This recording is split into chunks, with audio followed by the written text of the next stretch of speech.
Allô Annie, nouvel épisode de piscine. Je fais des chills avec tout le monde, mais c'est comme des choses différentes. Piscine, café, bouteille d'eau. Nouvel épisode cette semaine. Je suis accompagnée de Annie, mon incorruptible préférée. De toutes les préférées. Pour cet épisode-là, vous allez entendre Catherine Robillard qui est en plein post-lancement de son livre. Donc, c'est cool parce qu'on parle de plusieurs sujets, dont son livre, qu'il faut lire. Mais de santé mentale aussi, de santé mentale, entrepreneuriat. Oui. On parle énormément de son parcours en entrepreneuriat, de où c'est parti, qu'est-ce qu'elle, comment on dirait bien ça? Qu'est-ce qu'elle ressort, en fait, des défis que les entrepreneurs vivent au quotidien. On a beaucoup parlé de sens à donner. On a beaucoup utilisé ce mot, je dirais. Oui, on a beaucoup utilisé ce mot. Surtout à la fin. On pourrait faire un concours. De combien? Oui, combien de fois on a dit le mot sens dans toutes les épisodes? Ceux qui l'auront... cool quand même. Ouais. Hey, j'aime ça. Qu'est-ce qu'on faudrait tirer? qu'on compte nous-mêmes d'abord, puis après ça, la personne qui a la bonne réponse. Ouais. On fera tirer, écoute, une carte cadeau au spa. Écoute, ce sera ça. Un mot écrit sens sur une carte. Ce serait ça le concours. Mais j'ai aimé aussi, Catherine, elle nous a beaucoup parlé de développement personnel, mais pas dans un angle qu'on a l'habitude de l'entendre, mais plus en quoi est-ce que ça peut venir nous servir en entrepreneuriat, puis probablement du fait qu'on n'en parle pas assez. Puis c'est fou comment que... Puis ça, j'en ai parlé dans une autre entrevue, par contre, là, mais on surutilise le mot développement personnel, qu'on veut tellement l'appliquer, qu'on veut en faire, mais on parle pas d'intégration, on parle pas que des fois, on le fait différemment. C'est pas juste des formations, c'est pas juste des livres. Ça peut être plus que ça peut être juste une prise de conscience, une discussion avec quelqu'un. En fait, c'est le savoir-être. Exact. Puis le problème, c'est que là, on parle beaucoup de développement personnel, plus dans le sens de devenir un surhumain, continuellement devenir meilleur, etc. Mais là, on parle juste de revenir à soi, on est, apprendre à se connaître, une meilleure gestion de soi aussi. Puis là, Catherine, ce qu'elle nous disait, c'est à quel point c'est nécessaire en entrepreneuriat et à quel point on n'en parle pas assez, qu'on ne forme pas les gestionnaires à ça non plus dans les écoles. J'adore, oui. Puis oui, c'est un bon... j'allais dire un bon contexte, mais c'est pas ça que je veux dire. Mais en résumé. Merci. J'aimerais t'aider, mais... Cherche mes mots. Merci. Je vais t'aider. Je sais pas, tu t'en vas où avec ça. Ouais, c'est un bon résumé de l'entrevue, en fait, qu'on a eue avec Catherine. Puis j'avais hâte de la recevoir. C'est drôle parce que j'étais censée la recevoir avant son lancement de livre. Et là, on la reçoit après. Puis j'ai aimé quelque chose qu'elle a dit par rapport à... Je suis dans les opportunités, je me laisse du temps. Fait que je trouve ça beau à voir chez l'entrepreneur. Comme quoi? Parce que là...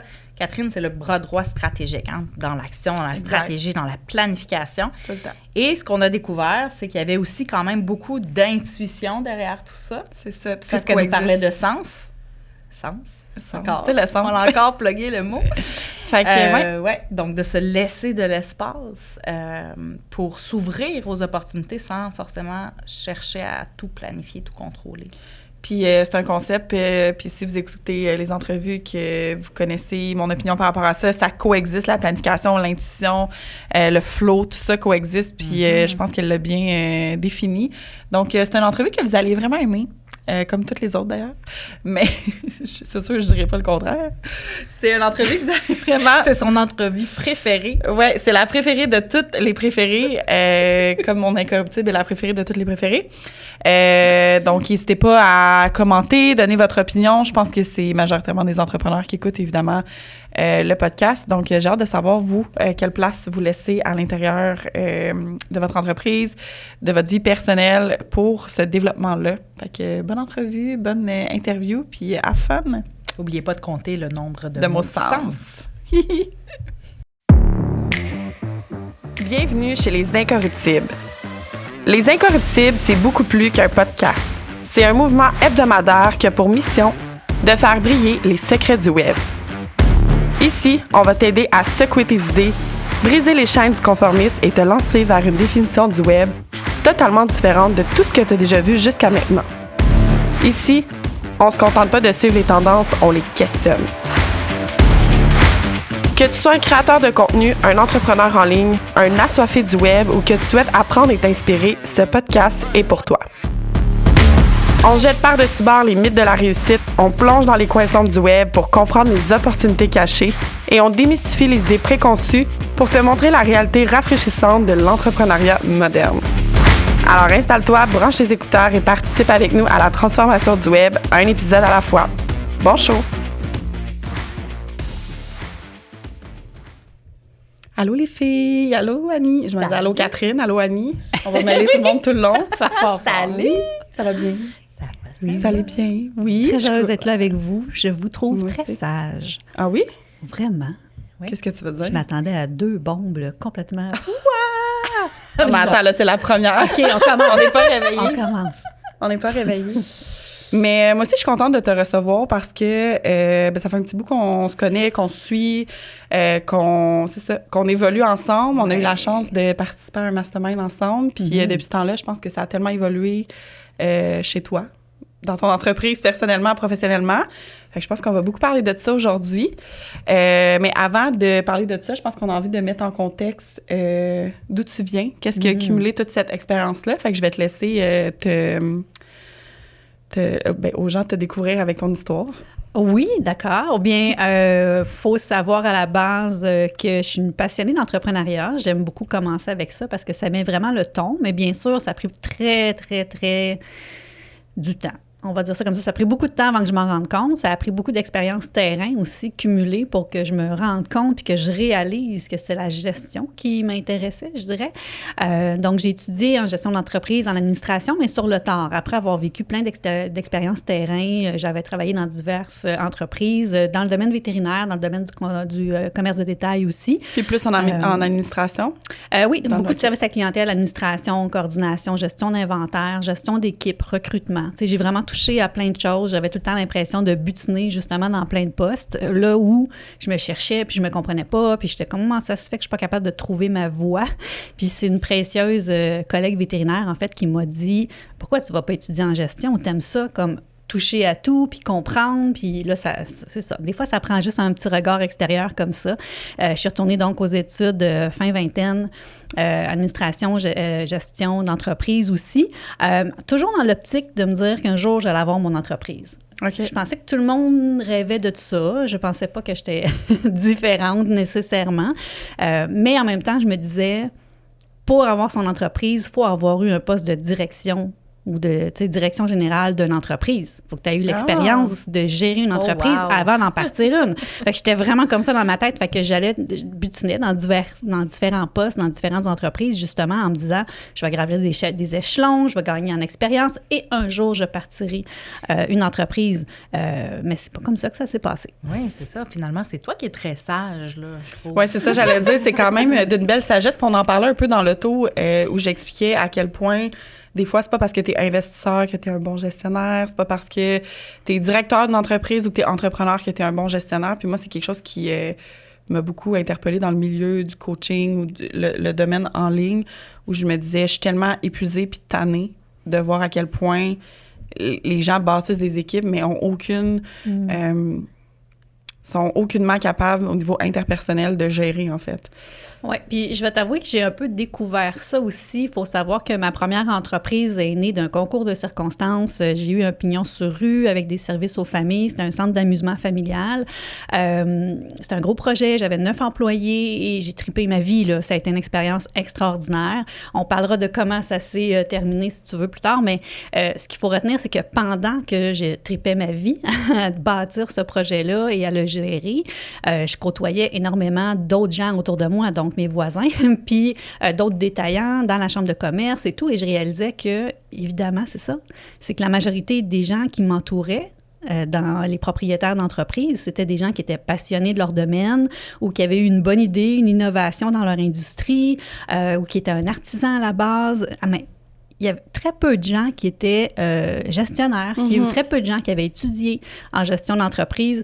Et c'est un peu là que la première graine s'est semée sur, OK, en entrepreneuriat, il y a des croûtes à manger au niveau d'apprendre à bien gérer, développer sa vision globale, ses compétences de gestionnaire, etc. Oui, ça va être une grande surprise aussi, là. C'est une grande surprise, mais je trouve que c'est un grand besoin aussi, là, énormément. Mais est-ce que tu trouves, toi, personnellement, que c'est quelque chose qui est mis de l'avant ou qui manque d'éducation, peut-être, à ce niveau-là, pour avoir travaillé là-dedans? Bien, je dirais que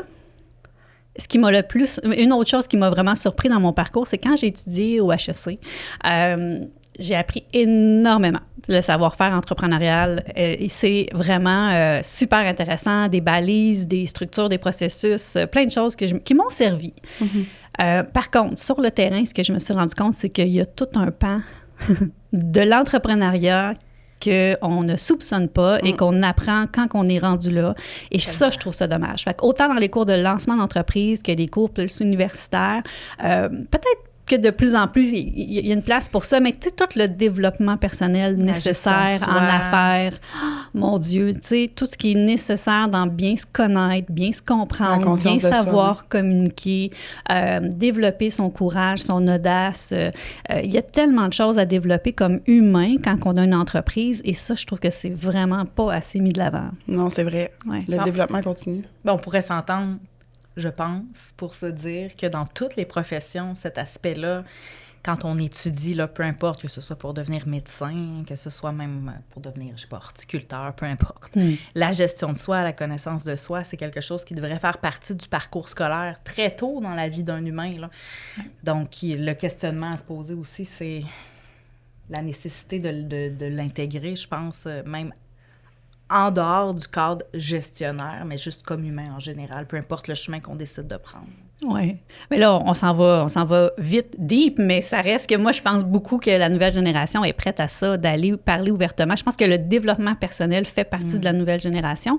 Je pense qu'à la base, d'avoir travaillé sur le système de CPE, ça fait des années que les tout-petits développent la conscience de l'autre, développent de « moi, je me sens comme ça », exprimer ses émotions, comprendre l'émotion de l'autre. Tu sais, je pense que graduellement, ça, on commence à voir les impacts de ça. On commence à avoir des ados puis des jeunes adultes.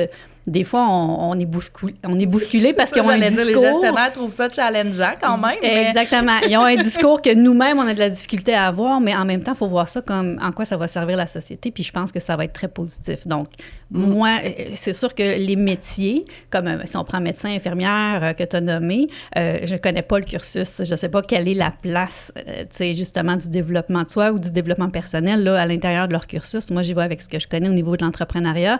Je pense que ça va faire partie de la majorité des métiers. Pour ce qui est de l'entrepreneuriat, moi, je souhaite qu'on mette beaucoup plus ça en lumière. L'entreprise n'ira jamais aussi loin que l'entrepreneur derrière est prêt à aller. Et ça, c'est un constat quotidien. Oui. J'aime ça comment tu dis ça. Puis là, vous avez nommé plein de choses, là, puis...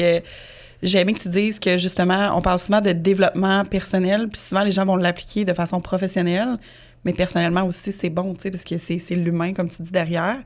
Et tu as nommé quelque chose en lien avec les générations que je trouve que c'est vrai, tu sais, on chiale beaucoup, en tout cas, pas moi personnellement, mais il y en a beaucoup qui vont chialer contre les générations, puis je me dis tout le temps, qu'est-ce qu'on peut apprendre de eux? Tu sais, il y a quelque chose à apprendre depuis que l'humain existe. Oui, c'est toujours ça. Là. Que les générations précédentes vont critiquer les générations futures. Et vice-versa, je pense. Et vice-versa. J'ai étudié en gestion aussi pendant la crise étudiante de 2012. Et dans ma cohorte, il y avait beaucoup de policiers peut-être de la génération X, des baby boomers aussi. Et le discours qu'ils avaient, là, à l'époque, c'était les Y. J'étais plus jeune à l'époque. Là, en ce moment, ceux qui prennent plus de place sur le marché du travail, c'est les Z. Mais la critique qu'il y avait sur les Y à ce moment-là est la même qu'on entend sur les Z aujourd'hui. Tu sais, bon, ils veulent pas travailler, ils sont paresseux, ils sont ci, ils sont ça. Mais ça reste qu'ils sont en train de redéfinir, justement, comment ils voient la productivité, la place du travail dans notre vie. Pour moi, c'est fondamental. Puis je le dis souvent, je comprends que c'est fâchant pour nous, qui l'avons peut-être pas vécu, mais ne devrait-on pas justement vouloir que les choses s'améliorent? Exact. Ouais. C'est nos enfants, c'est les enfants de nos enfants, bon, pas les miens, là, mais ils sont trop jeunes pour ça, mais ça reste qu'il y a quelque chose de très positif à envisager, que peut-être le travail va prendra plus la même place dans nos vies et qu'eux, ils veulent plus de qualité de vie, justement. Puis c'est pas une mauvaise chose, même si c'est challengeant parce qu'on n'est pas habitué. On n'a pas vécu ça, fait que ça devient adapter le travail en fonction des besoins individuels. Fait que ça va être facile de dire qu'ils sont individualistes, ils sont égoïstes, ils pensent juste à eux. Mais en même temps... Exact. Un gestionnaire qui a vraiment roulé sa bosse, ça coûte 80 heures par semaine, qui a de la misère à se monter une équipe parce que les gens veulent garder un équilibre, c'est très confrontant. Mais en même temps, c'est extrêmement beau parce qu'effectivement, moi, je travaille beaucoup sur le sens que l'on donne à nos actions, le sens qu'on donne à nos entreprises. Donc, de voir ces jeunes-là qui cherchent le sens d'abord, je trouve ça magnifique, parce que trop souvent, j'accompagne des entrepreneurs qui accomplissent des grosses ambitions puis des gros objectifs, ils sont contents, mais en même temps, rapidement, ils vont se sentir vides. Fait que je trouve ça beau. Moi, je trouve ça beau que les jeunes prennent autant de temps ou laissent autant de place à trouver le bon sens pour eux, puis garder un équilibre aussi dans leur vie. C'est pas le même rythme, mais il y a beaucoup de positifs peut-être à envisager d'aller plus lentement sur le long terme. Vraiment. Puis on peut parler aussi du fait que, tu sais, il y en a plusieurs, on les voit plus mettre leurs limites, être capable de nommer les choses. Puis nous, c'était pas ça. Tu sais, on accumulait beaucoup.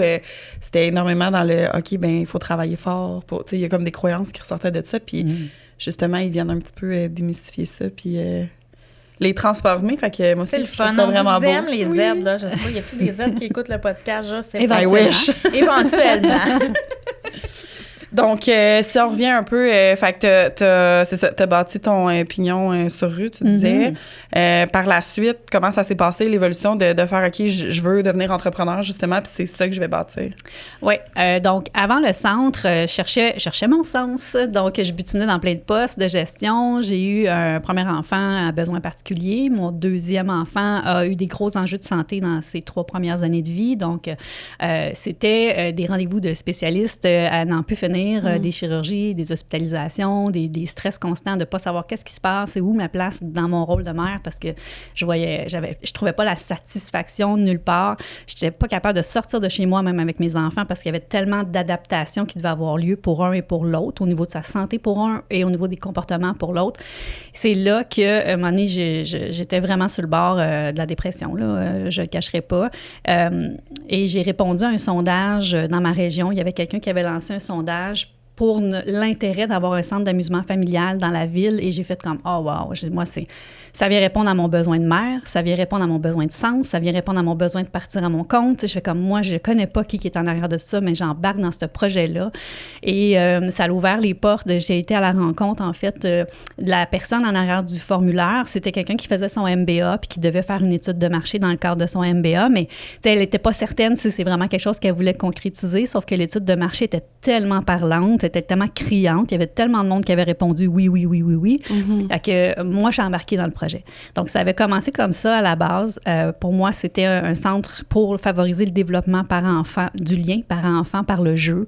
Donc, j'avais bâti le centre pour les parents, pour que les parents se sentent bien d'aller passer du temps avec leurs enfants là-bas. Donc, adapté aux enfants à besoins particuliers et vraiment une attention particulière aussi au niveau de la santé. Parce qu'on voit que dans des grands centres d'amusement, souvent, on est comme « Ah, c'est dégueulasse! » Je veux pas que mes enfants jouent des balles. Mais non, c'est ça. Fait que j'avais pas de balles, j'avais d'autres jeux, justement pour favoriser mais c'est bon, t'as été à l'écoute possible. Ouais. Pas des difficultés, mais t'as été à l'écoute des besoins. C'est ça. Des besoins, mais je veux dire ce que les gens nommaient par rapport à ce qu'ils n'aimaient pas de exact. Ce J'ai voulu amener un service différent, puis vraiment de venir combler le lien parent-enfant par le jeu. J'avais des services aux familles aussi avec des professionnels qui étaient un petit peu en avant-garde aussi dans le développement personnel pour les parents pour aider la famille. Donc, c'est vraiment un projet de valeur. C'est un projet senti qui avait une grande signification pour moi. C'est un projet dans lequel j'ai trouvé ma passion pour l'entrepreneuriat. Oui, j'ai constaté que les entrepreneurs n'étaient pas tous des gestionnaires aussi. Honnêtement, avec le recul, je pense que j'étais vraiment sur la coche en termes de gestion d'équipe, satisfaction client, rentabilité, tout tenait la route, comme sur le plan d'affaires. C'était vraiment un beau projet. Pourquoi j'en parle au passé, c'est qu'il y a un compétiteur qui est venu s'installer. Je pense que mon étude de marché avait fait beaucoup de bruit. Beaucoup de gens étaient impressionnés par la quantité de monde qui avait répondu et à quel point c'était criant comme besoin dans la ville. Et je suis pas dans une ville où on pouvait se permettre d'être deux. Donc, ça fait partie des risques en affaires. On a beau être sur la coche dans nos prévisions, dans notre façon de gérer, on n'est jamais complètement sécurisé parce qu'on est toujours à risque d'avoir un compétiteur et c'est correct et c'est sain la compétition. Dans mon cas, c'est arrivé de façon fulgurante où est-ce que ma vache à lait s'est diluée. Donc, la vache à lait, c'était tout ce qui était les gros groupes scolaires, les camps de jour, les ententes particulières avec les scouts, toutes des choses comme ça. Et évidemment, à partir du moment qu'on était 2 dans la région à offrir le même service, on veut pas, les gens allaient essayer l'autre endroit, des fois ils allaient chez moi, des fois à l'autre place. Puis c'est tout à fait correct. Puis j'avais une clientèle qui était très fidèle puis qui nous disait « Non, on n'ira pas à l'autre place. » Mais je disais « Vous pouvez y aller, là, c'est correct. » Mais bref, ça a été quand même quelques mois là, où j'ai vu que ça ne tiendrait plus la route. J'ai quand même pu voir rapidement où ça s'en allait et j'ai décidé de fermer, en fait, avant que ce soit Raymond Chabot qui vienne mettre la clé dans la porte. On était proches, là. On était proches de là. J'avais vraiment tout mis, mon argent, mes économies dans ce projet-là. J'étais face à des gens c'était des gens d'affaires qui avaient fait le projet qui valait peut-être quasiment 2 fois le montant que moi j'avais mis dans le projet. C'était 2 fois plus de superficie et eux avaient fait leur projet sans financement. Donc, je fais comme... J'aurais jamais les reins assez solides pour compétitionner face à eux. J'ai essayé plein de choses, là. Faut dire que ça a été un 6 mois d'aller consulter tout ce qui était consultant en développement d'affaires, en marketing, en finance. J'ai revu mes ententes avec tous les financiers qui étaient dans le projet. Fait que bref, j'ai dû décider de choisir de fermer. Puis, ce qui est arrivé, c'est suite à cette fermeture-là, évidemment, je veux juste prendre le temps de le mentionner parce qu'il y a des entreprises qui ferment tous les jours et on n'en parle pas assez souvent.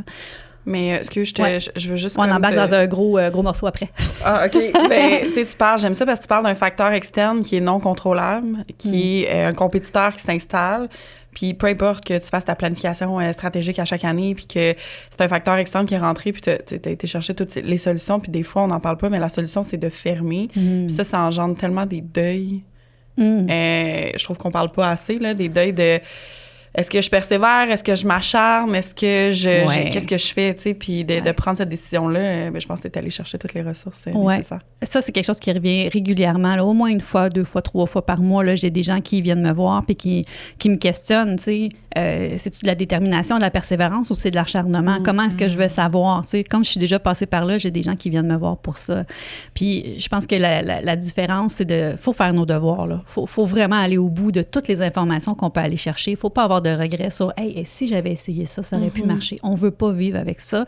Donc, c'est super important d'avoir fait tous les devoirs, d'aller consulter tous les professionnels aussi pour voir c'est quoi les options possibles pour, après ça, prendre la décision de fermer ou pas. Pour moi, de l'acharnement, c'est de continuer sans nécessairement avoir une solution positive et sans apprentissage. Ça, c'est de l'acharnement pour moi. De la détermination, c'est de continuer d'avancer, de trouver des solutions et d'adapter et d'apprendre dans le processus. Pour moi, ça, c'est de la détermination. Donc, à partir du moment où il n'y a pas d'autres portes de sortie positives, je pense que c'est là. Ouais. L'acharnement aussi va avoir un impact au niveau de la santé mentale, va avoir un impact au niveau de ce qui va se passer pour cette personne-là par la suite aussi. Là. Fait qu'il y a cet enjeu-là à réfléchir. Oui, les données, les chiffres, s'assurer d'avoir fait tout ce qu'on pouvait faire pour que ça fonctionne, mais il faut aussi poser un regard sur nous, comment on va dans le processus et est-ce qu'on peut encore donner dans ce processus-là, à quel point on met en jeu peut-être notre santé physique, notre santé mentale, notre famille, etc. Fait que ça aussi, c'est des données, je pense, qui sont importantes, qui font en sorte que 2 personnes dans le même contexte, avec les mêmes informations, vont peut-être prendre 2 décisions complètement différentes finalement, parce qu'il y a des enjeux qui sont personnels peut-être à ce moment-là, puis qu'il ne faut pas négliger, je pense, dans l'équation. Absolument. Fermer une entreprise, c'est un deuil immense parce que les entrepreneurs se mettent corps et âme dans ces projets-là. Et souvent, ils vont prendre la résultante de leur entreprise pour une critique de soi, tu sais, directement. Puis, je l'ai vécu aussi, là, les 2 semaines après la fermeture de l'entreprise, je restais dans mon sous-sol chez moi. Je voulais pas sortir, je voulais pas aller à l'épicerie, je voulais pas croiser mes clients. J'ai des gens qui avaient acheté des abonnements annuels, qui avaient perdu de l'argent dans tout ça. J'avais honte. Le plus gros sentiment que j'avais suite à la fermeture, c'est que j'avais honte. Alors qu'avec le recul, je suis tellement fière de cette expérience-là. Puis j'aurais aimé entendre des histoires comme la mienne. J'aurais aimé entendre des histoires d'entrepreneurs qui ont dû prendre la décision de fermer, mais qui étaient fiers quand même de leur parcours. Puis ça m'est arrivé heureusement, 2 semaines après, où il y a quelqu'un qui m'a appelé pour me demander d'aller l'aider avec son entreprise. Et là, j'ai dit, OK, mais là, t'as-tu vu le front page? Parce qu'évidemment, mon histoire a fait le front page du journal local avec tous les détails de qui avait perdu de l'argent dans cette aventure-là. Ça fait partie... ça fait partie du deuil aussi que tu te fais encore rentrer dedans un peu par rapport à... Oui, ben c'est ça. Ça fait partie de... Je me suis mis publiquement dans ce projet-là. Donc, le projet ferme. Donc, publiquement, les annonces sont faites. Mais il y avait vraiment beaucoup de détails dans ça que je trouve dommage. Cela dit, cette personne-là m'a dit, oui, je suis au courant que tu as dû fermer, mais j'ai vu ce que tu as bâti, ce que tu as monté. On comprend pourquoi tu as dû fermer aussi. J'aimerais ça que tu viennes me donner ton regard extérieur sur mon entreprise. Wow. Et là, j'ai fait non. Moi, je ne sors pas de chez moi, je voulais rien savoir, mais il a su trouver les bons mots, insister juste assez, ou est-ce que j'ai mis mes lunettes fumées, mon chapeau. Je suis sortie de chez nous. Incognito. Puis je suis allée le visiter dans son local. J'ai rencontré son équipe. J'ai regardé ses états financiers avec lui. On a jasé un peu de ses aspirations. Puis on a trouvé des pistes de solutions. J'ai remis un plan d'optimisation un peu en me disant, ben voici, selon moi, où il y a des pistes où que tu pourrais créer des leviers dans l'entreprise. 4 mois plus tard, il m'a retéléphoné. Tu sais, moi, je m'étais retrouvée un emploi entre-temps parce qu'il fallait juste que je renfloue les coffres, bien sûr. Et 4 mois plus tard, il me dit, il m'a remercié, en fait, parce que des pistes que j'avais soumises, lui, il a pris action sur ces pistes-là. Ça, c'est un point important. Il n'a pas juste pris les pistes, il a posé des actions. Ça a donné des résultats. Ça a donné des bons résultats pour lui. Il m'a remercié. Puis là, j'ai ressenti une espèce de vague en dedans, là, que ça a tout ravivé ma passion. Puis j'ai fait « wow, OK. » Et la confiance, j'imagine. Oui, je vais « wow, mais c'était quoi ça? » Puis c'est là qu'il m'a dit, bien, pour la première fois, je me sentais pas tout seul dans mon entreprise. J'avais quelqu'un avec qui réfléchir. J'avais comme un bras droit à mes côtés, mais pour la stratégie du développement de l'entreprise. Et Bras droit stratégique, qui est mon service d'accompagnement, est né de là, en fait. Il m'a référé, puis ça a parti comme ça. Puis en dedans d'1 an, là, jour pour jour, suite à la fermeture du commerce, j'ai officialisé mes services là, à temps plein comme travailleur autonome. Ça, je suis très, très fière parce que je me relevais de la faillite commerciale. Je me suis séparée cette année-là aussi. Donc, monoparentale, en ajustement post-faillite, je suis quand même partie à mon compte à temps plein. Très fière de ça. Puis voilà, c'est la suite de l'histoire, mais jamais tout ça aurait été possible. J'aurais jamais pu imaginer me rendre où ce que je suis présentement si j'avais pas osé partir ce premier commerce-là. Tu parlais que tu aurais aimé entendre des histoires similaires, que ça t'aurait probablement aidé dans le processus. As-tu l'impression que post-pandémie, on en entend plus? Moi, j'ai l'impression qu'on a eu accès, là, je pense à Juliette et Chocolat, de plus en plus, il y a des gens qui s'ouvrent peut-être de façon plus transparente sur les enjeux, puis que c'est plus fréquent post-pandémie. Mon impression, mais j'aimerais savoir ce que tu en penses. Oui, puis je te dirais qu'il était temps. Oui. il était temps. Ça fait longtemps que les gens ont un discours comme ça, mais là, on dirait qu'il y a comme une... Je pense que, malheureusement, qu'est-ce qui fait qu'on en entend plus parler, c'est qu'il y en a tellement que là, les journalistes saisissent l'opportunité de faire du drama un peu avec ça. Fait que là, c'est mis en lumière. Il y a beaucoup d'entreprises qui ferment, il y a beaucoup de restaurations qui ferment, de restaurants. Mais c'était pas prévisible, mais il y a un contexte aussi de la pandémie qui a fait en sorte qui attendait peut-être un peu plus, puis t'as moins le poids de la responsabilité. C'est peut-être plus partagé de dire « Ah, c'était une évidence que ça allait arriver pour beaucoup de gens. » Il y en a plus, comme tu dis. Mais là, je vois, oui, des journalistes qui peut-être saisissent l'occasion de faire du drama, mais il y a aussi peut-être, d'un point de vue plus personnel, des gens qui osent s'afficher, en parler sur leurs réseaux sociaux, ce qu'on ne voyait pas. Peut-être que les réseaux sociaux prennent plus de place aujourd'hui qu'ils en prenaient il y a 10 ans aussi. Oui, mais il y a plus il y a plus d'authenticité aussi. Il y a beaucoup plus d'annonces publiques sur « je choisis de fermer mon entreprise » parce qu'avant, on n'entendait juste plus parler de l'entreprise, alors que là, les gens affichent la fermeture. Déjà, ça, moi, c'est un mouvement que je vois beaucoup ces temps-ci et je trouve ça beau parce que les gens prennent le temps de dire pourquoi ils sont fiers de tout ce qu'ils ont fait. Et là, je fais « wow, OK, parfait ». Ça, c'est une belle façon de fermer une entreprise, c'est d'être capable de reconnaître que tout a été fait, où ils ont apporté le projet jusqu'où ils voulaient et après ça, ils ont pris cette décision-là. Moi, c'est ce que je souhaite aux gens, que tout ça se fasse en conscience et non en réactivité. Puis, il y a le projet Persévérance aussi de Nathalie Riverain qui s'est mis en place. Il y a le livre de Dominique Gagnon aussi qui va sortir ou qui sort maintenant. Et si l'entrepreneuriat rendait fou. Donc, tout le volet de l'importance de la santé mentale puis prendre soin des entrepreneurs pour qui l'entreprise va peut-être moins bien. Je pense que ça, là, il commence à avoir une place pour ce discours-là. Ça fait partie aussi d'une des motivations pour mon livre. Là. J'imagine qu'on en reparlera, mais c'est ça. La place de la santé mentale en entrepreneuriat, super important. L'équilibre, le développement personnel, ça revient à ce qu'on disait au début de l'entrevue. Je pense que c'est vraiment quelque chose qu'on doit mettre en lumière davantage. Là. Mais c'est vrai qu'on en parle moins. C'est peut-être moins sexy aussi de parler de ça, mais on en parle moins, puis pourtant, c'est comme un peu le centre de tout. Hein? J'ai l'impression qu'on est plus à l'aise peut-être dans le monde de l'entrepreneuriat en ligne déjà d'aborder ça. Moi, étant un peu dans les deux univers, j'ai commencé à mettre le pied un peu plus dans l'univers plus traditionnel, chambre de commerce et compagnie. J'ai l'impression qu'on est peut-être moins prêt à ouvrir sur les sensibilités à ce niveau-là versus en entrepreneuriat en ligne où on va voir des masterminds, où on va voir peut-être des espaces où l'émotivité a sa place. Je vois ça peut-être un peu moins dans un rassemblement plus traditionnel d'entrepreneurs. Peut-être que je me trompe, je suis peut-être pas allée dans assez de rassemblements. Peut-être à toi de me dire si Oui, j'en fais beaucoup. C'est vrai que c'est pas tant une question de c'est une chambre de commerce ou un groupe privé.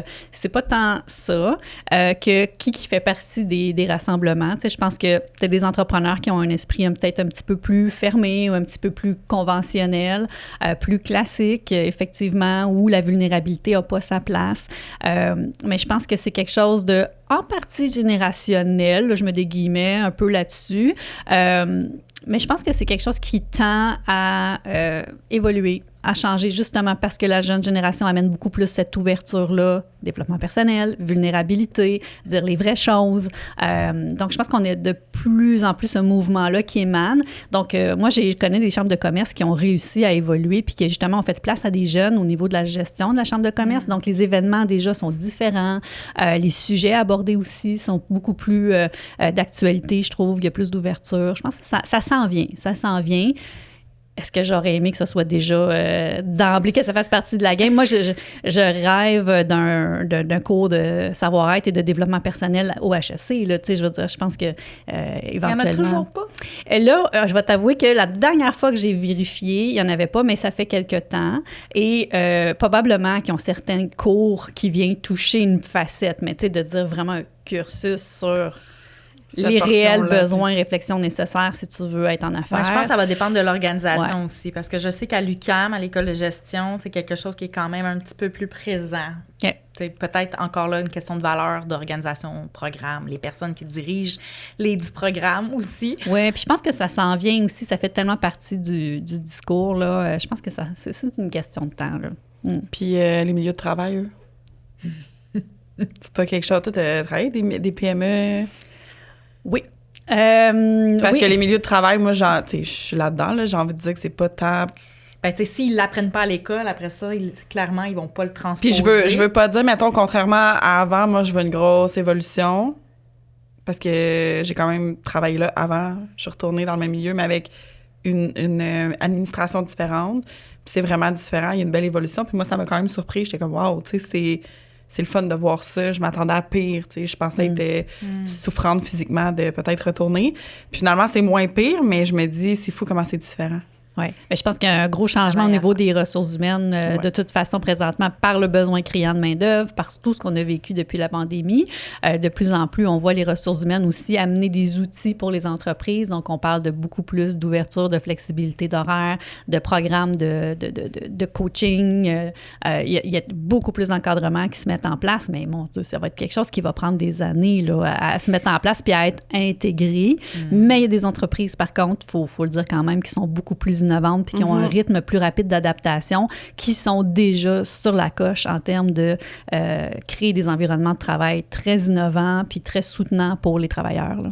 Parce qu'il y a un fameux mythe ou une croyance de...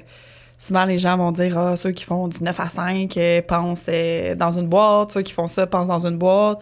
J'ai de la misère un peu avec ça, mais... Mais moi, ce que je vois, c'est des organisations qui, traditionnellement, peut-être faisaient du 9 à 5 et qui, là, innovent en termes de gestion d'horaire vont offrir des conditions similaires aux conditions d'un travailleur autonome, par exemple, mais à même une organisation. Ça, je trouve ça extraordinaire parce que là, on amène toute la notion de flexibilité. Puis justement, c'est plus le combat éternel entre liberté d'horaire, il faut absolument que tu sois entrepreneur ou travailleur autonome, versus avoir un cadre, tu sais, parce qu'il y a des gens qui ont besoin de ce cadre-là, pour qui c'est nécessaire. Et là, je pense qu'on est en train d'explorer plus de flexibilité. D'adapter selon les besoins des personnes. Au même titre que tu as des travailleurs autonomes qui vont se mettre un horaire 9 à 5 aussi, puis c'est correct. Il n'y en a pas de problème à ce niveau-là, mais j'ai l'impression qu'on a peut-être attendu de se retrouver face à un mur, là, avec ce qu'on a vécu avec la pandémie, avec les aides qui arrivent sur le marché du travail aussi.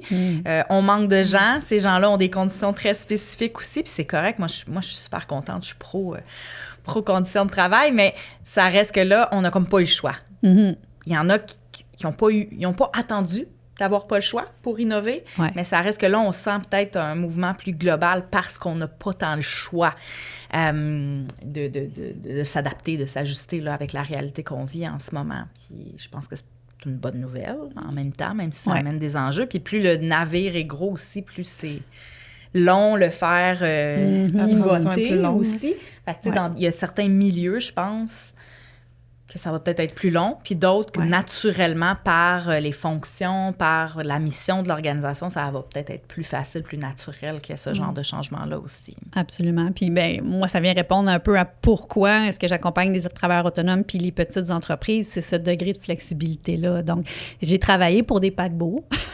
J'ai quelques années d'expérience dans des paquebots, puis ça vient avec une frustration parce que tu vois, des fois, le end-user, je m'excuse, le client au bout de la chaîne, qui s'insatisfait ou qui vit des choses qu'il ne devrait pas vivre comme consommateur des produits et des services de l'entreprise, là, il se plaint, puis là, tu essaies de faire changer les choses, mais là, le paquebot est beaucoup trop gros, même l'information ne se rend pas au capitaine, là, tu sais. Puis là, l'insatisfaction se répète.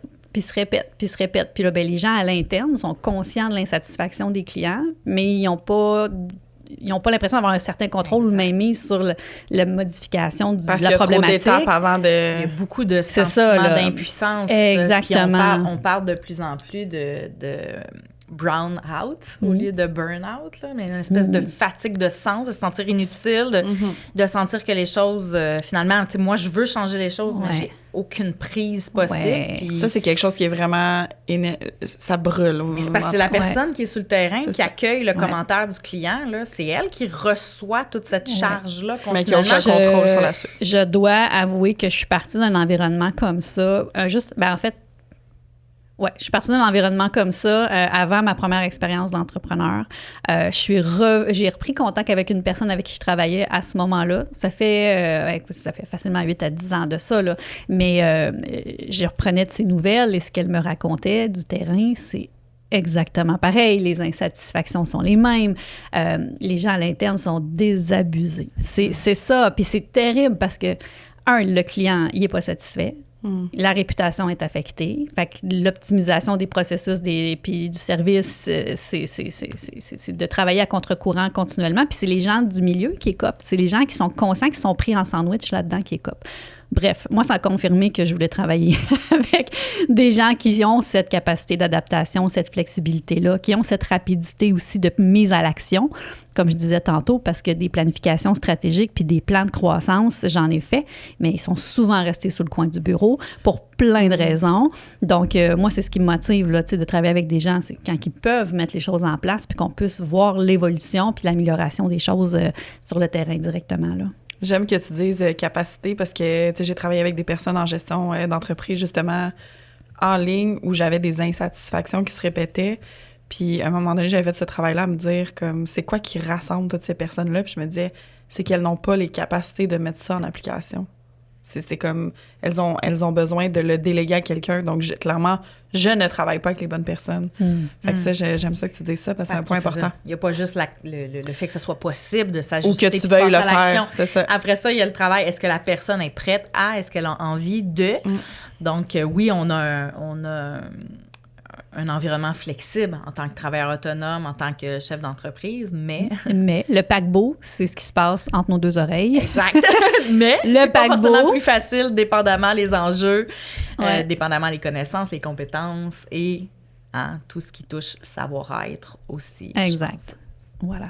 Tu as accompagné une centaine, si je ne me trompe pas, d'entrepreneurs ou vraiment plusieurs. Là. Tu n'auras pas de chiffre. Je n'ai pas vraiment compté, mais c'est sûr que c'est plus qu'une centaine. Oui, on peut le countdown. Non, c'est pas vrai. Mais c'est ça, tu t'es aidé à reprendre le contrôle de leurs activités. Est-ce que tu es capable de nommer, j'imagine que oui, là, mais est-ce que tu es capable de nommer quelques problématiques que tu vois récurrentes, justement, que tu pourrais, c'est sûr que c'est ta Oui, absolument. Mais tu sais, il faut dire que...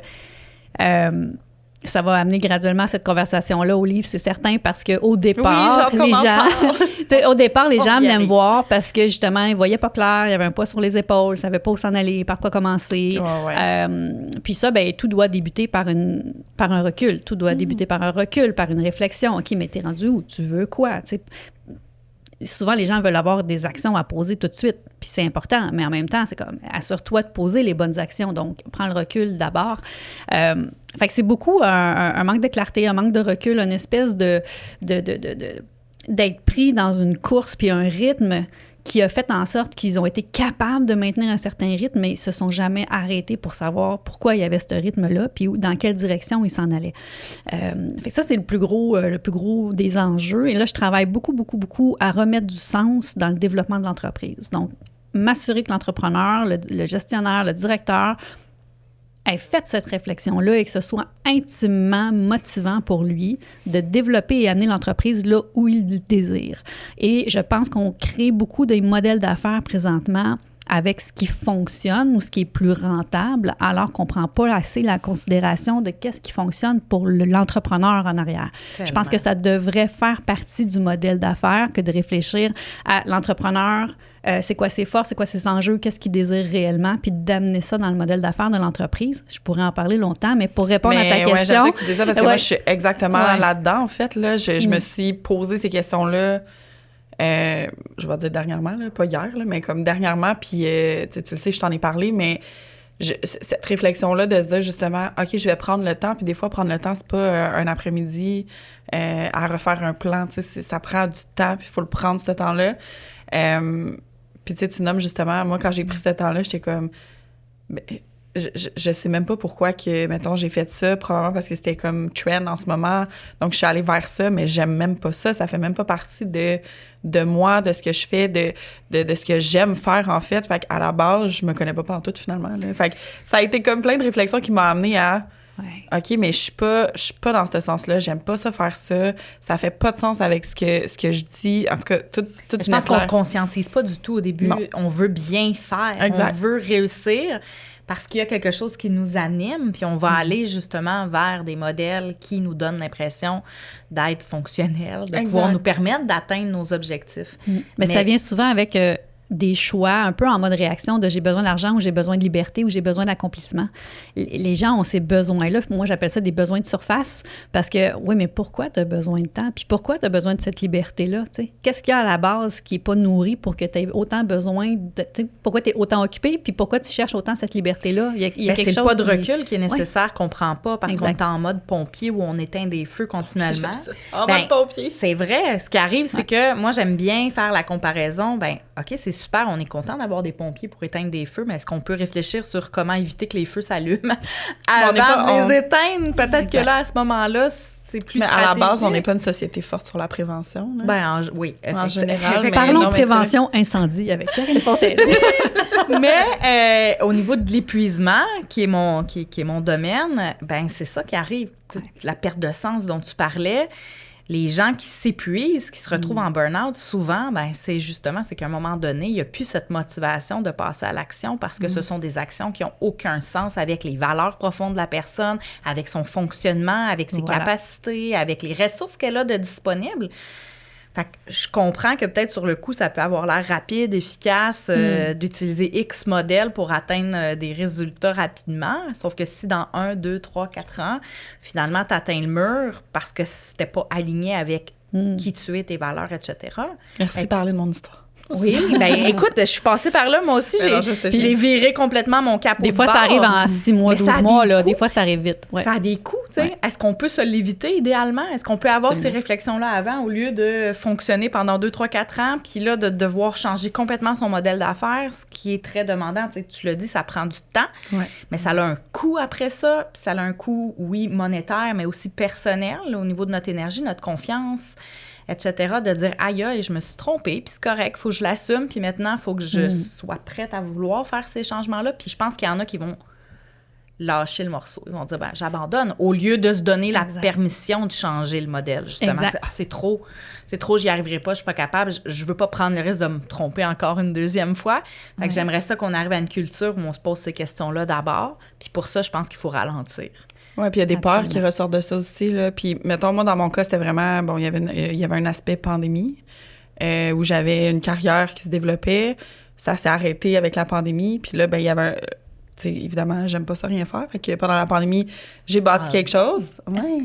J'ai bâti quelque chose. Puis là, ça allait quand même bien. Puis, tu sais, c'était florissant. Puis c'était super. Puis là, à un moment donné, j'avais un choix à faire. Tu sais, tu continues là ou tu reviens dans ta carrière. Puis là, ça a été un peu une urgence de...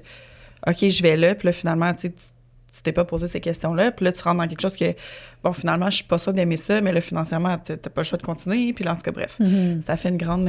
Tu dois entendre ça souvent, quand même. Tu dois pas être surprise d'entendre ces histoires-là. Non, puis on s'entend, là, parce qu'on parle beaucoup de, idéalement, on ferait ces réflexions-là avant. Tu sais, moi, je travaille quotidiennement avec des entrepreneurs qui font rouler des entreprises, qui ont des opérations courantes, puis des employés, et qui ont ces questionnements-là pendant que tout ça roule. Donc, c'est un degré supplémentaire de challenge que d'être capable de trouver son espace puis ses réflexions pendant que tu continues de faire rouler le tout, parce que c'est pas tout le monde... tu sais, des fois, dans certains cas, un travailleur autonome peut tirer la plug pendant 3 mois, prendre du recul, puis revenir. Mais c'est pas la majorité des situations. Donc, c'est là où moi, j'interviens habituellement, où est-ce que je m'assure d'optimiser les opérations pour dégager le maximum le dirigeant, pour qu'il puisse avoir le temps et l'espace pour ces réflexions-là, pour après ça, pouvoir faire un bon plan de match puis l'intégrer sans trop affecter les résultats de l'entreprise. Ça doit en fait amener un certain deuil, que ça ira, tu sais, le changement ira peut-être pas aussi vite que tu voudrais qu'il y ait. Puis c'est ça qui doit être difficile des fois, c'est que dans ta tête, tu es prêt à quelque chose, mais justement, ça continue de rouler. Là. Tu peux pas du jour au lendemain dire à tous tes employés, à tout le monde, on fonctionne plus du tout de la même façon, on change toutes nos offres, nos façons de fonctionner. Il y en a qui le font. Il y en a qui le font, mais je suis pas sûre que c'est super stratégique, honnêtement. Surtout si tu as des humains dans l'organisation, il faut que tu les accompagnes dans le changement s'ils sont là depuis un certain temps. Oui, mais des fois, c'est nécessaire, par exemple, d'être un petit peu plus tranchant pour ne pas étirer, en fait, tout ce qui est néfaste dans l'entreprise, parce que des fois, ça se transforme en virus. Là. Ça le virus, il va vite, puis ça l'impacte. Quand on est dans le négatif, mais des fois, ça peut être, le modèle était excellent, mais il me convient pas à moi. Ça reste que tous les gens dans l'équipe qui sont venus parce qu'il y avait ce modèle-là, tu sais, il y a quand même... c'est moi qui prends cette décision-là, c'est moi qui est à la tête de l'entreprise, je décide de changer mon modèle parce que ça me convient plus moi, mais il y a quand même des gens à l'intérieur, c'est pas forcément négatif, qu'il faut accompagner vers ce changement-là, à qui il faut amener un sens aussi. Pourquoi on fait ça? Puis moi, c'est ce qui me passionne, puis ce qui me challenge, puis que j'adore ça, parce que je me dis, bon, dans cette situation utopique-là, des fois, on peut mettre les gens à profit aussi dans la réflexion, tu sais, de faire un cercle d'entraide avec ses employés, même des fois, tu sais, pour trouver des solutions, pour faire pivoter l'entreprise graduellement. Puis je trouve ça beau, ça. Il y a plein de nouvelles façons de collaborer. Tu sais, le modèle où tu as la direction, puis tu sais, les organigrammes plus conventionnels, je pense, sont appelés à disparaître ou vont être comme... On va s'inspirer de ces modèles-là, mais sont appelés à changer. De toute façon, moi, de plus en plus, je reçois des nouveaux clients, puis je leur demande s'ils ont un organigramme, puis là, ils m'envoient toutes sortes de systèmes circulaires, puis de collaboration, puis je fais comme, quand on est rendu là, c'est fantastique. Oui, c'est ça. Ouais. C'est drôle parce que j'en avais créé un moment donné, juste un peu funky, comme ça, puis j'avais comme écrit, OK, ça, c'est le cerveau de l'opération. Je faisais comme des petits dessins, puis je trouvais ça bien drôle, puis en tout cas, bref, tranche de vie. J'étais comme, j'aimerais ça que ça évolue un peu, que ce soit plus je mettais toutes les forces de chacun, sans les mettre en haut d'un ou en bas. Puis je trouvais ça cool, j'étais comme... quand je fais... Bref. Fait que ça, c'est une grande difficulté, comment prendre son chemin. Oui. Ça, c'est vrai qu'on aime souvent ça, les gens. J'ai plein d'idées, mais je sais pas par où commencer. Ça arrive beaucoup. Oui, Puis, ben c'est ça. Dans le fond, ce que les gens ont besoin quand ils sont dans le brouillard, c'est vraiment, oui, on parle du pas de recul puis de la réflexion, mais ça prend surtout un miroir. Ça prend quelqu'un qui est de l'extérieur, déconnecté de la situation, déconnecté émotionnellement de la situation, donc pas nécessairement un employé à ce moment-là, et d'aller ventiler vraiment toutes les idées, tout ce qui passe par la tête, toutes les insatisfactions, même si on a l'impression d'être juste chialé pour chialer. C'est important de tout nommer ce qui est là et que la personne qui nous reçoit ait un minimum d'expérience pour être capable de cibler les points importants. Moi, j'ai cet esprit de synthèse-là où quand j'écoute quelqu'un vider sa tête, carrément, je suis capable d'aller rassembler, trouver, juste par le non-verbal, on est capable d'aller trouver qu'est-ce qui fait vraiment du sens pour cette personne-là. Parce que des fois, il y a de la ventilation qui se fait, mais des fois, il y a les réelles pépites qui sortent de la bouche de la personne. Mais la personne, elle s'en rend pas compte, elle a juste l'impression de déverser tout ce qu'il y a en dedans. Mais ça prend quelqu'un de précieux qui est, je crois beaucoup, donc, à l'accompagnement, puis d'avoir quelqu'un à côté de soi qui est capable de recueillir tout ce qu'on veut dire, sans jugement, avec un minimum d'expérience aussi pour être capable de prendre les bons morceaux, faire des reflets, puis d'aller valider qu'est-ce qui est le plus important dans tout ce qui vient de se nommer là. Parfait. J'aime l'image du miroir parce que nous, quand on se regarde dans le miroir, souvent, on va se regarder avec un jugement. Donc, même si, tu sais, on va pas être en mesure de se regarder de façon factuelle comme une personne extérieure pourrait être en mesure de le faire. On verra pas on verra pas le même reflet de nous dans le miroir qu'une personne externe va être capable de voir aussi. Fait que d'avoir différents portraits, je pense que c'est intéressant aussi. C'est important d'aller chercher ce soutien-là, que ce soit au niveau professionnel ou personnel. 100%. Justement, on va parler un petit peu de... On le dit depuis tantôt, mais personne ne sait de quoi on parle. Parlons du livre. Ben pas juste du livre, en fait. Je pense que c'est parti... ça fait longtemps que je te suis. Il y a un moment, je pense que ça fait peut-être 1 an, 1 an et demi, peut-être même 2 ans. En tout cas, bref. Que tu as commencé à faire des lives sur ton groupe où vous parliez beaucoup de, justement, des backstage de l'entrepreneuriat avec un invité spécial. De où est partie cette idée-là de justement, le backstage de l'entrepreneuriat? Oui. Je pense que c'est les années cumulées à entendre les entrepreneurs, justement, vider leur tête, leur cerveau. Souvent, les gens, ils s'excusent d'avoir vomi tout ça devant moi parce que c'est littéralement ça. Souvent que les entrepreneurs, ils cumulent tellement d'informations. Souvent, ils ont l'impression qu'après ça, quand ils ont quelqu'un qui les écoute, que ça sort et que ça sort et que ça sort. J'ai recueilli tout ça et je me suis rendu compte, en fait, que c'était 99,9% d'enjeux reliés au développement personnel, comme on parlait en début d'entrevue.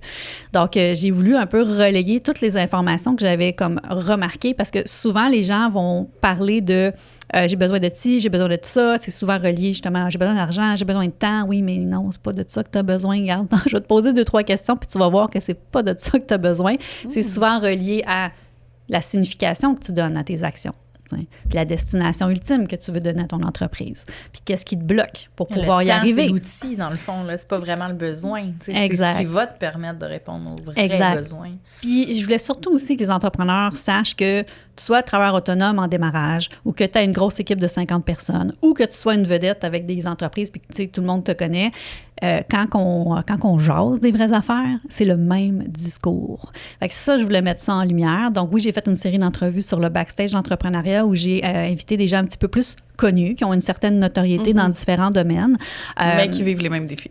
Et finalement, dans les entrevues, je les faisais nommer tout ce qui était là pour eux et tout le monde de la communauté entrepreneuriale non connue se reconnaissait dans ces entrevues-là, dans ce qui était nommé, dans le besoin de courage, le besoin de perspective, le besoin de structure, le besoin d'être bien entouré, le besoin de déléguer, le besoin de motivation, le besoin d'énergie. Puis là, je pourrais continuer comme ça, c'est tous les chapitres du livre, mais puis là, ces entrevues-là m'ont tellement fait voir que, OK, il y a vraiment quelque chose là, il y a vraiment quelque chose qui n'est pas mis en lumière. En arrière de la scène entrepreneuriale, il y a les mêmes enjeux, il y a les mêmes besoins, peu importe dans quelle sphère entrepreneuriale tu es. Donc, ça a démarré comme ça, la série d'entrevues. Graduellement aussi, il y a eu le projet du livre qui est presque arrivé simultanément. Et j'ai vu aussi que les entrevues pouvaient avoir un lien direct dans le livre. Donc, les sujets que je traite dans le livre sont amenés en entrevue. Puis, voilà. Fait que ça a démarré un peu comme ça. Puis, ça m'a tellement mis sur une piste motivante pour moi là, que ça a pris 2 ans, mais j'ai fini par bâtir ce livre-là qui est comme un guide pratique, en fait, pour aider les entrepreneurs à passer à une prochaine étape et qui parle surtout du développement personnel qui est nécessaire en affaires. On a un plan de cours, finalement. Là. Ouais. Oui. Maintenant, il faut proposer Très ça. structuré. Oui, tu Mais- des contacts. On s'en parle après.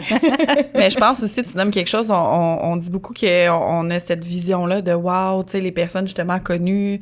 Je pense qu'il y a une responsabilité aussi que nous, on est un peu fanatiques de certaines personnes, puis on va, tu sais, je pense aux créateurs de contenu, les influenceurs, ceux qui bâtissent des entreprises après, qu'on dirait comme wow, mais on voit pas, on dirait l'arrière-scène, puis quand on est dedans, on se rend compte que, ben, ils ont les mêmes défis, peut-être même pire des fois, puis c'est ça, il y a ce côté-là de se responsabiliser. On voudrait pas toujours la vie de la personne qu'on a envie.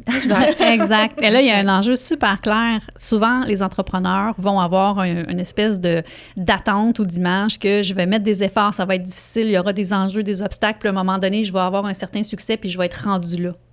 Pas toujours. Comme, là, on va dire des gros noms, là, Daniel Henkel, Nicolas Duvernois, Chantal Lacroix, ceux qu'on aime, qu'on parle souvent, qu'on met souvent en lumière. Mais il n'y a pas de ligne d'arrivée. Tu n'es pas un moment donné rendu là avec eux autres. Eux autres ne sont pas rendus en quelque part où est-ce que tout est beau. Là. Eux autres, ils vivent les mêmes enjeux que la personne qui les regarde. Ils sont tous en train de se questionner. C'est drôle, tu les nommes bonnes des personnes. gens qui sont très authentiques. Ben, je sais pas pour Chantal Lacroix, mais Nicolas Duvernois, Daniel Henkel, c'est des gens qui témoignent quand même beaucoup des difficultés qu'ils ont traversées dans leur processus. Puis encore aujourd'hui, c'est des gens hyper authentiques, transparents. C'est pas tout le monde qui nous donne accès un peu à cette route sinueuse et qui continue de l'être. Eux prennent la voie de plus en plus pour démontrer qu'eux aussi se remettent en question. Eux aussi perdent des contrats. Eux aussi ont la difficulté de trouver peut-être les bonnes ressources autour d'eux. Mais c'est sûr que dans les médias, ce qu'on fait voir d'eux, c'est leur succès. C'est le beau, c'est ça. C'est ça, c'est leur succès. Ou les grandes histoires d'échecs. Où on appuie beaucoup trop, souvent, malheureusement, sur des grandes histoires d'échecs aussi. Mais voilà, puis ce que j'ai voulu mettre en lumière, c'est qu'entre les deux, entre les histoires de réussite et les histoires d'échecs, il y a 50 nuances d'entrepreneuriat différents qui ont toutes les mêmes besoins. C'est le titre du prochain livre, ça. Ben c'est écrit en arrière, en fait. Oui, c'est écrit en arrière, 50 nuances de difficultés diverses. Plus, ça, non, pas du tout. Puis, comment ça s'est passé, justement, le développement du livre? Ça a été très difficile. Ouais, hein? Puis je vais le dire, puis je vais le nommer, parce que souvent, en affaires, on aime se créer des objectifs ambitieux. On aime ça raviver notre flamme, puis on aime ça susciter une drive. Oui, puis souvent, les gens ont ça comme projet. J'étais d'ailleurs dans un mastermind où les gens nommaient « Ah, moi, un jour, j'aimerais écrire un livre. J'aimerais faire ça. Puis quand je vais arriver à tel chiffre d'affaires, après ça, ma prochaine étape, c'est un livre. » Puis là, ça ressortait. Puis à un moment donné, dans ce cercle-là, on est venu à moi, puis moi, j'ai fait « Ben moi, j'ai pas l'intention d'écrire un livre. » Mais puis là, je m'en allais vers mes autres objectifs, mais il y a quelqu'un qui a comme coupé la conversation puis qui a dit, si tu avais à le faire, tu le ferais comment? Excellente question. Donc, j'ai répondu. J'ai dit, ben ça serait un guide pratique pour entrepreneurs, c'est sûr. Ça parlerait de tout ce qu'on n'entend pas parler sur la scène entrepreneuriale. Puis c'est sûr que je parlerais de ça. Puis je pourrais faire des entrevues. Puis là, j'ai comme tout sorti le squelette du livre par cette question-là, qui était vraiment comme pas prévue. C'est la clé, finalement, peut-être, de pas juste vouloir écrire un livre pour le côté peut-être un peu glorieux d'écrire un livre, mais plus de dire c'est quoi la mission derrière, puis c'est quoi le message qu'il y a derrière, et le fait que ça parte de là plutôt que de dire « Hey, moi, quand je vais être rendue à tel niveau, je vais avoir écrit un livre ». Ben, je pense que c'est ce qui a peut-être fait la différence aussi, que le projet existe pour vrai, finalement, puis que c'est pas resté sur une tablette. D'où l'importance de connaître nos motivations profondes, puis le sens qu'on donne au développement de l'entreprise. Moi, je le connaissais, je voulais pouvoir contribuer à faire changer un peu le portrait de l'entrepreneuriat au Québec. Puis je me dis, ben si je suis capable de mettre tout ce qui est dans le livre un petit peu plus en lumière, ben ce sera une de mes contributions que je veux apporter. Donc, ça a été extrêmement difficile, 2 ans, à faire ce projet-là, moi, je suis pas très bonne en écriture à la base. Je me suis allée chercher de l'aide. J'allais chercher des gens qui m'ont coachée. Je demandais beaucoup de feedback. Puis j'ai travaillé très, très fort. Mais ce projet-là, c'était en plus du fait que j'étais travailleur autonome monoparental à mon compte, avec mes mandats et mes propres défis de gestion d'entreprise, et etc. Donc, ça a été les soirs, les week-ends. J'étais en garde partagée, donc les moments que j'ai pas les enfants. Ça a été de partir des fois des 3 jours avec la personne qui m'a beaucoup aidée pour l'écriture du livre, puis juste comme faire de la relecture. Puis fait que ça a été un 2 ans extrêmement, extrêmement intense. Mais je dis à tous mes clients de s'assurer que quand ils travaillent autant dans une direction, de s'assurer que ça va vraiment remplir leur sentiment d'accomplissement. Parce qu'à la seconde où tu fais tout ça et qu'au bout de la ligne, t'as la crainte qu'il n'y a rien. C'est là où tu peux te mettre à risque. Oui, c'est ça. Fait que c'est super précieux. La motivation profonde pour moi, puis les sentiments d'accomplissement, de bien se connaître, c'est tellement important parce que ça fait en sorte que j'ai été capable de mettre 2 ans de ma vie là-dessus.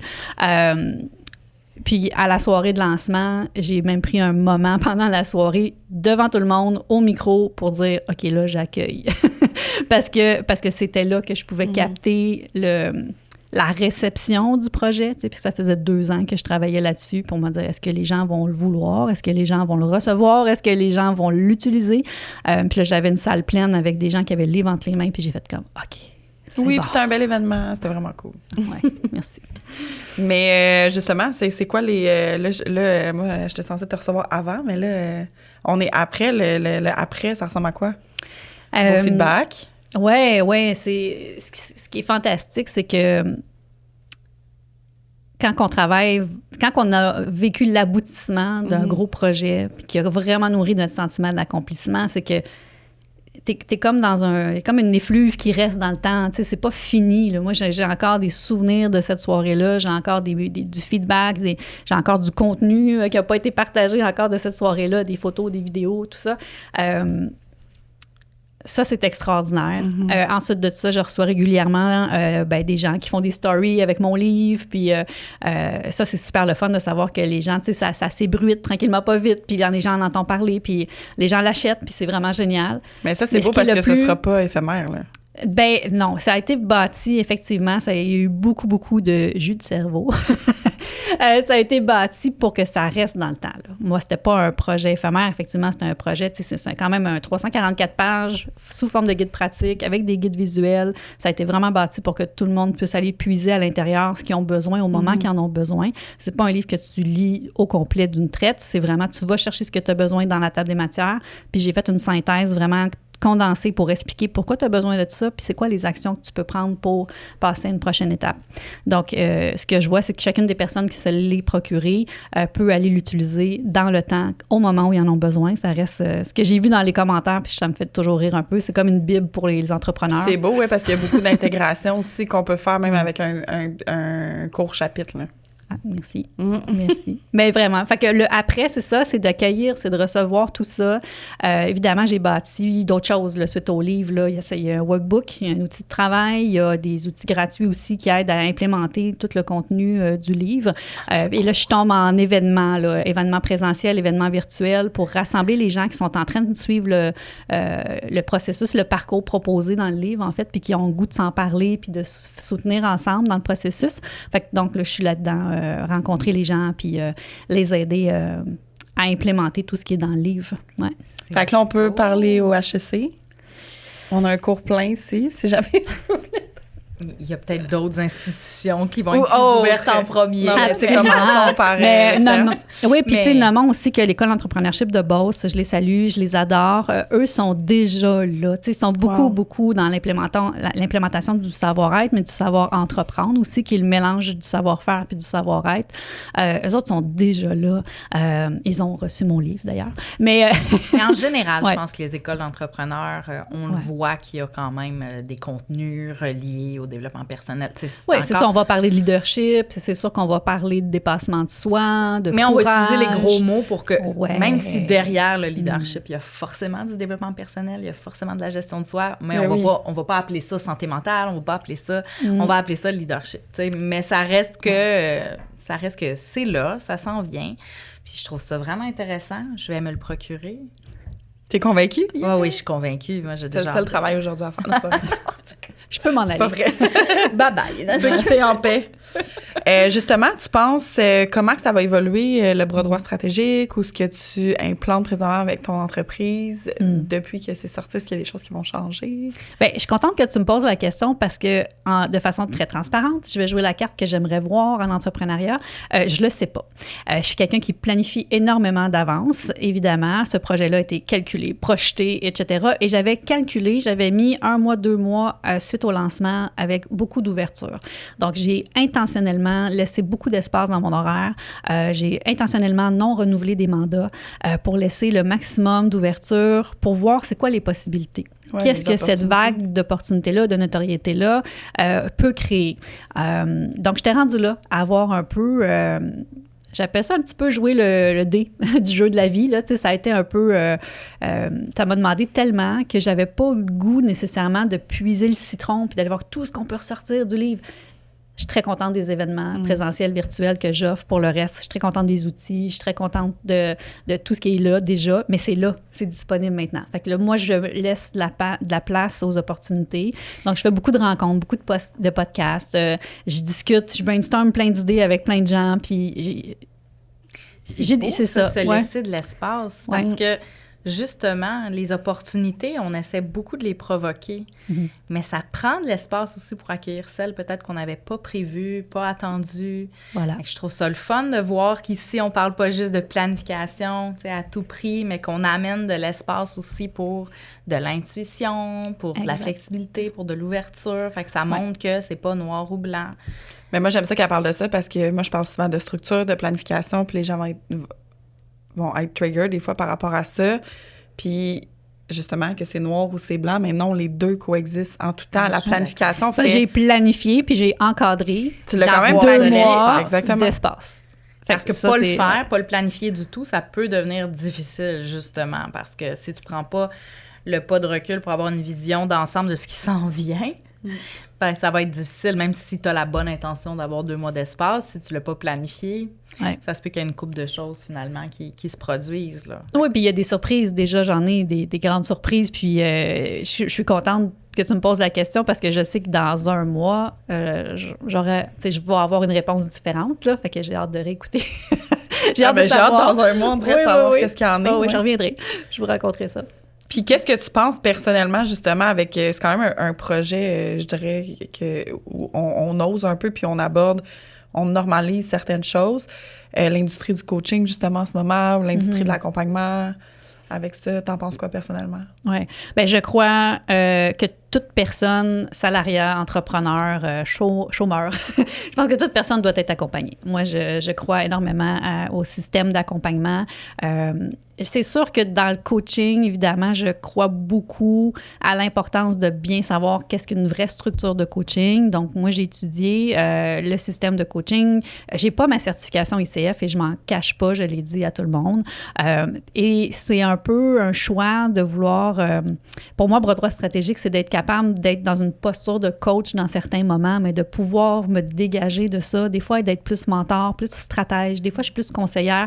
Puis des fois, je donne mon avis. Puis il y en a des fois qui m'appellent leur psy. Là. J'ai pas le droit de dire ça. J'ai pas de certification non plus. Leur psy wish. Oui, c'est ça. Puis des fois, je suis juste une bonne complice. Puis j'avais envie de moduler mon accompagnement en fonction de ce que l'entrepreneur a besoin. Puis des fois, quand j'étais en coaching avec la méthode structure ICF, avec les 11 recommandations, mon Dieu, je trouvais ça difficile parce que je voyais que, peut-être que je n'étais pas une bonne coach, mais je voyais que c'est pas de ça que la personne avait besoin. T'sais, elle avait juste vraiment sincèrement besoin d'un avis. C'est pas ça un peu la vie, là? Je pense qu'on est vraiment d'accord là-dessus. Puis j'ai beaucoup de difficultés à m'enfermer dans une boîte précise dans la façon d'accompagner. Je suis d'accord. Parce que je pense que l'humain qui est devant nous a des besoins différents. Souvent complexes. Complexes. Et est-ce qu'il existe vraiment une seule façon de l'accompagner? Je pense qu'il faut savoir naviguer. Puis quand on a une méthode très, très structurée, oui, ça protège. Là. Je comprends la nécessité que ça existe. Mais ça ne s'adapte pas à tous. Mais ça peut aussi mettre beaucoup de bâtons dans nos roues. Je pense que ce qui est le plus important, c'est d'être à l'écoute des besoins de la personne devant nous, de s'assurer que c'est de ça qu'elle a besoin, qu'elle est prête à, et non pas d'imposer nos conseils, mais est-ce que tu veux un conseil? Mais ça reste que de s'empêcher d'aller vers ce que la relation amène parce qu'il y a un cadre très, très fixe. Je pense que ça rend service à personne. Oui. Mais moi, j'ai des coachs à qui je réfère, des coachs vraiment qui ont la structure de coach, la posture de coach et qui respectent tous les critères. Je réfère mes clients-là sur des enjeux très précis, très ciblés et ça fait de la magie, ça fait de la merveille. C'est ça, ça dépend des besoins. Comme parce que tu as fait un premier peut-être... une première analyse, parce que moi, le client, il m'arrive comme un oignon tout bien emballé, là, tu comprends? Fait que, nous, on adresse les différentes pleurs. Puis des fois, on trouve un cœur qui a besoin d'être pris de l'autre côté par un professionnel sur ce sujet-là pour qu'on puisse continuer à faire le travail après ça. Donc, moi, je suis une spécialiste généraliste. Puis quand je vois qu'il y a un enjeu très, très, très, très deep au niveau personnel, je peux faire un bout de chemin, mais je ne suis pas une professionnelle de la relation d'aide. Puis c'est là, à ce moment-là, que je préfère référer. Puis j'ai des bons coachs autour de moi. Là, puis des fois, c'est peut-être un psychothérapeute aussi, là, parce que c'est une structure différente. Fait que, tu sais, je pense que c'est très sensible aux besoins de la santé mentale aussi. Tu sais, c'est un organisme en prévention santé mentale qui a fait la préface du livre. C'est super important pour moi que ce soit aussi nommé, que ça fait partie de l'importance c'est important dans l'ensemble des choses importantes pour l'entrepreneur, bref. Donc, c'est certain que ça fait partie des choses que je module. Là. La première rencontre avec quelqu'un, c'est sûr qu'il y a souvent de l'émotivité. Il peut avoir des pleurs. Ça ne veut pas dire que, oh mon Dieu, je ne suis pas la bonne personne pour l'aider, mais je vais quand même avoir cette sensibilité-là d'aller valider. Parce qu'à partir du moment que la personne elle a vraiment un enjeu plus de santé mentale ou elle a vraiment des affectations un petit peu plus profondes et personnelles, je réfère à ce moment-là. T'sais. Fait que l'industrie du coaching, j'y crois énormément. Je pense que c'est juste que c'est pas nécessairement la solution à tous les besoins d'accompagnement. Et encore, ça dépend aussi comment c'est fait. Parce que, tu sais, c'est un mot très large, le mot coaching. Ouais. Là, toi, tu nous parles beaucoup de la structure officielle, mais est-ce que tout le monde qui utilise ce terme-là comprennent les enjeux reliés au coaching? Fort probablement. Mais je trouve ça beau que tu nommes le fait que tu réfères certaines personnes, tu comprends bien leurs besoins, tu les analyses, puis clairement, c'est ton côté gestionnaire qui ressort de ça. Mais je trouve ça beau parce que c'est pas tout le monde qui fait ça, puis des fois, on a ce besoin-là de répondre à tous les besoins de la personne, puis des fois, on fait pas plus de bien, en fait. Là. Exact. Fait que c'est incroyable que tu fais ça. C'est une éthique professionnelle d'être capable de référer au bon moment aux bonnes personnes. Puis de dire, OK, moi je m'arrête là. Exact. Je trouve ça vraiment beau. Bien, merci. Je ferais pas les choses autrement.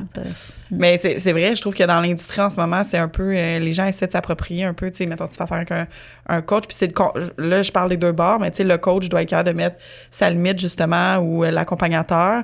Puis d'un autre côté, de réaliser que c'est pas une personne qui va sauver tout, là. Mais il y a une espèce de complexe du sauveur quand même qui est très présent dans le domaine du coaching, au même titre qu'il y a le complexe du sauvé. Donc, la personne cherche quelqu'un qui va le sauver aussi, puis tu as le sauveur qui se dit « Moi, il faudrait que je sois en mesure de répondre à tous les besoins, à tout le monde. » Moi, je trouve ça beau. C'est quelqu'un qui a passé à travers une épreuve, qu'elle soit personnelle, professionnelle, inspirante, peu importe. Je trouve ça beau quand cette personne-là décide de vouloir redonner. Il y en a beaucoup qui font ça, des gens qui perdent de poids, remise en forme ou développer une franchise. Ou, ils prennent de leur expérience personnelle, puis après ça, ils vont se mettre un titre de coach, puis ils vont comme enseigner aux autres comment faire parce qu'eux l'ont fait.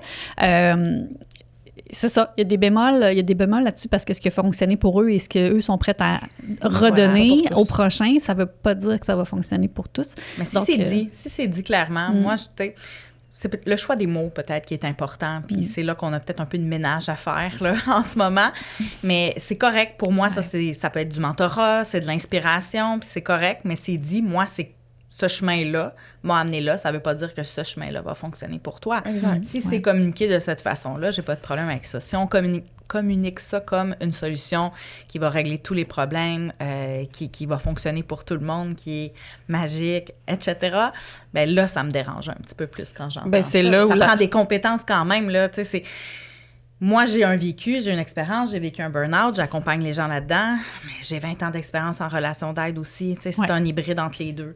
Puis je dis pas que les gens qui n'ont pas les compétences peut-être techniques peuvent pas faire un bout de chemin avec des gens, mais je pense qu'il faut toujours vouloir approfondir nos connaissances. Notre histoire ne suffit pas, comme nos compétences ne suffisent pas. Tu sais, je pense qu'il faut être passionné du sujet. Absolument. Avec lesquels on coach, là, si on parle toujours du coaching comme tel, je pense qu'il faut être passionné de notre sujet, toujours à l'affût un peu de la tendance du marché en lien avec le sujet. Tu sais, je pense qu'il faut vraiment se renseigner. On ne peut pas juste dire, voici ce que j'ai vécu, puis je vais t'accompagner à ne pas répéter les mêmes erreurs ou des choses comme ça. Je trouve ça trop simplet. Mais tu sais, il y a le coaching, mais il y a aussi l'accompagnement qui rentre là-dedans. Il y a aussi l'enseignement. Je veux dire, si tu veux juste enseigner une technique X, si tu l'optimises jamais puis que c'est toujours... c'est toujours comme ça va jamais répondre à l'évolution des besoins. Ça prend de la pédagogie un peu. C'est facile de se dire, on va enseigner n'importe quoi à n'importe qui, OK, mais pour s'assurer que la personne va être capable d'intégrer les connaissances... Et de continuer de l'intégrer puis de la développer. Il faut qu'il y ait un minimum de pédagogie, ce qu'on ne retrouve pas toujours. Fait que, je pense qu'à partir du moment où on a quelque chose qui nous passionne, qu'on a envie de partager, on peut aller s'outiller, comme tu as fait avec ton livre, aller chercher aussi des ressources autour de nous pour nous rendre peut-être... je cherche mes mots, mais pertinent. Plus pertinent, impactant, peu importe avec le message qu'on a envie de transmettre aussi. Mm-hmm. Oui, puis c'est quelque chose que vous avez nommé plusieurs fois tantôt, mais tu sais, je l'ai dit en plus cette semaine avec une photo de profil. Mais il y a la satisfaction de répondre à des besoins au niveau des objectifs, au niveau de réaliser des projets, mais s'il n'y a pas de satisfaction personnelle ou de bien-être là-dedans, ça sert à rien, en fait. Mm. C'est pas une qualité supérieure pour soi. Ouais. Si tu avais à donner un conseil à part lire ton livre aux entrepreneurs ou conseil très neutre. Non, il n'y en a pas d'autres. C'est ça. C'est la seule chose à faire. Faut lire le backstage d'entrepreneuriat disponible sur Amazon. Hey. Mais non, le seul conseil, c'est assurez-vous de connaître la signification de vos actions. Ah, j'aime ça. Le sens. Besoin de sens. Mais c'est vrai des fois, on est tellement Mon Dieu, je veux pas dire des termes, des gros mots sur le podcast. On est tellement comme ça, là, avec des œillères, je vais dire comme ça. C'est ça, qu'on oublie que c'est quoi l'intention derrière. Oui. Puis ça, je le vois vraiment avec des trucs anodins du genre... Puis ça, c'est drôle parce que je parlais de ça dernièrement, mais... je veux être sur TikTok, je veux ci, je veux ça, je veux faire ça. OK, mais pourquoi? C'est quoi? Je veux avoir des armoires toutes organisées, comme sur Pinterest. Mais pourquoi? C'est quoi ton intention derrière? Est-ce que ça va te faire du bien? Est-ce que c'est qu'est-ce que tu veux partager avec ça? Pourquoi là-dessus? Tu sais, puis des fois, on réalise que, non. Parce qu'il y a quand même juste 24 heures dans une journée, là. Ouais. Si on veut tout le temps, tout de suite, à un moment donné, c'est sûr que la finalité de ça, c'est de s'épuiser. Là. Le sens va faire en sorte qu'on va être en mesure de prioriser, qu'on va être en mesure de faire des choix, et c'est nécessaire. On est beaucoup dans l'essentialisme, dans ce genre de réflexion-là, mais de dire qu'à un moment donné, si tu veux te sentir satisfait de comment tu utilises ton temps, tu n'as pas le choix de faire des choix. Si tu veux bâtir quelque chose, il faut que la base soit solide. Puis pour moi, la base, c'est ça, c'est la signification que tu donnes à tout ça. Parce que tu as beau bâtir le plus beau château, si ça fait plus de sens pour toi, il va s'écrouler. Tu sais. Le sens, c'est la base. Oui. C'est pas le final. Non, c'est pas vrai. Non, c'est pas fini. Parce que j'ai une dernière question pour toi. Oui. Que j'ai oublié de poser la dernière fois à tout le monde. Si jamais, s'il y a quelque chose pour laquelle tu te dirais incorruptible dans la vie de tous les jours, que ce soit personnel, professionnel, ce serait quoi? Je serais curieuse d'entendre ta définition du mot incorruptible, parce que pour moi, incorruptible, à la base, c'est comme si c'est quelqu'un qui, peu importe ce qui va arriver, va toujours fonctionner d'une certaine façon. En fait, oui, c'est un peu ça. En fait, peu importe ce qu'on dit ou ce qui arrive, que ce soit facteur interne, externe, c'est impossible de te faire changer d'idée. En ce moment. Ce qui ne veut pas dire que nos valeurs peuvent bouger. Ouais. Incorruptible aujourd'hui, là. Oui. Quelle date on est? Je sais même pas. C'est génial. Quelque chose au mois de mars. 24 on est au mois de mars, là. Ça ressemble au 24 décembre, mais on est au mars. Je pense que je vais toujours être celle qui pose des questions en profondeur. Je vais toujours être celle qui va pas prendre de la surface. J'ai une intolérance à la surface, à la superficialité. C'est important pour moi d'amener des fois des conversations malaisantes. Mais le fameux « Ouais, mais pourquoi tu fais ça? » Puis quand la personne, elle te répond, tu te dis « Ouais, mais pourquoi tu fais ça? » Puis la personne, elle te répond, puis là, pourquoi tu fais ça? Puis là, tu creuses, puis à un moment donné, elle veut juste plus te parler, mais... Pourquoi? Ouais, mais ça pourquoi? vole 4 heures, là! C'est ça. Mais c'est parce que les gens sont tellement pris dans un rythme effréné que c'est souvent des besoins superficiels, des réponses superficielles, des actions superficielles. Puis, mon Dieu, on est sur Terre avec une date d'expiration. On peut-tu en profiter pendant qu'on est là pour mettre du sens là-dedans? Puis pour ça, ça prend une introspection, ça prend une profondeur. Tu sais, fait que je pense que je dérange des fois avec ça. Ça peut être gossant, tu sais. Mes amis vont vous le dire, là, tu sais, des fois, je switch en mode question, puis là, ils font comme, bon, ça y est. Non. Ils savent qu'ils peuvent pas y échapper, tu sais. Mais après ça, ils me remercient parce que souvent, je vais leur faire voir des choses qu'ils avaient peut-être pas vues. Puis pour moi, c'est ça. Les plus beaux châteaux de cartes vont rester debout si le sens a été trouvé à la base. Ouais. Ben, je pense que ça fait du sens. On dit trop le mot sens. Je pense que ça fait du sens avec toute la conversation qu'on a eue par rapport à ça. Ouais. Le sens dans le sens. Le sens dans le sens, Ça fait c'est du important dans tous les sens. Et voilà. Je finis ça comme ça, mais c'était merci très beaucoup. pertinent parlant de profondeur et de pertinence. Là, c'était magnifique. C'était la phrase la plus profonde que je pouvais faire avec tous les mots sens. C'est fantastique. Mais merci beaucoup, les filles. Hey, Super merci. belle conversation. Puis tu l'as dit, là, Amazon, on peut se procurer ton livre. Exact. Le backstage de l'entrepreneuriat. On va mettre de toute façon les liens disponibles partout. Merci encore. Merci. Merci à vous. Oui.